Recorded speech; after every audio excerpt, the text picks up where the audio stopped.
আসসালামু আলাইকুম ওয়া রাহমাতুল্লাহি ওয়া বারাকাতুহু। ভাই, কাফনে তো পকেট নাই, টাকা পয়সা কবরে নিতে পারবেন না। যদি সামর্থ্য থাকে আসুন অসহায় মানুষের পাশে দাঁড়ান। প্রিয় দিনী ভাই, সবাই কেমন আছে? হাতে ব্যথা থাকলে ভিডিওটা শেয়ার দেওয়ার দরকার নাই। আমরা কইছিলাম এই একজন মা তার সন্তান বুয়া মাইয়া পোলা বলতে স্বামী সন্তান কিছু নাই, রাস্তার পাশে ডেরার মধ্যে থাকে। ওই মাসের বাড়িতে ভাত আছে, তাই আমরা 1 মাস না 2 মাস না আরো 2-3 মাস খাইতে ওটা বাজার করে দিই। 1 বস্তা চাল, 10 কেজি আলু, মুসুরি ডাল, তারপর হলদি মরিচ পেঁয়াজ লবণ তেল। আমাকে ইয়ে সহযোগিতা পাশে ছিল কাউসার ভাই। দোয়া করি কাউসার ভাই আল্লাহ নেক খায় দীর্ঘ সুস্থ দান করুন। নাম কইতে মানা করছে। আর এই ভাঙাচুরা ঘর এর মধ্যে যেরকম পারছি আমাকে সাহায্য যেন কুলাইছে, আমরা মোটামুটি যা পারছি।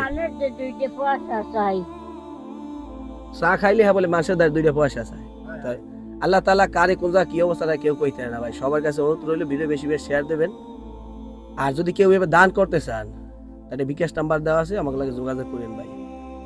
আর যারা চিন্তা করেন আল্লাহ যদি আমাকে টাকা দিতে তাইলে আমরা একটু সহযোগিতা করতে পারতাম, কিন্তু আসলে ভাই সহযোগিতা করতে পারে না, কোনো সমস্যা নাই। ইন্নামা আমানু বিল নিয়ত, নিয়তের সবকিছু। ভিডিও বেশি বেশি শেয়ার দেন। তাই রাস্তার পাশে যদি কোনো মানুষ অসহায় থাকে আমাকে ভিডিওতে কমেন্টে করিয়ে যাইবেন, আমরা জায়গা মতো পৌঁছাই যাব। আর ওনার একটা কথা, সেটা হইছে ওনার চুলা নাই, বৃষ্টির মধ্যে রান্না বান্না করে, আমরা চুলাও লই আইছি। আল্লাহ মানুষ তো চলে যাইবে। তা ভালো থাকবেন, ফি আমানিল্লাহ। আসসালামু আলাইকুম ওয়া রাহমাতুল্লাহ। কি মাছ আনাজ দিয়ে যাবো আনে, একদিন রাখবেন একদিন খাবো আনে।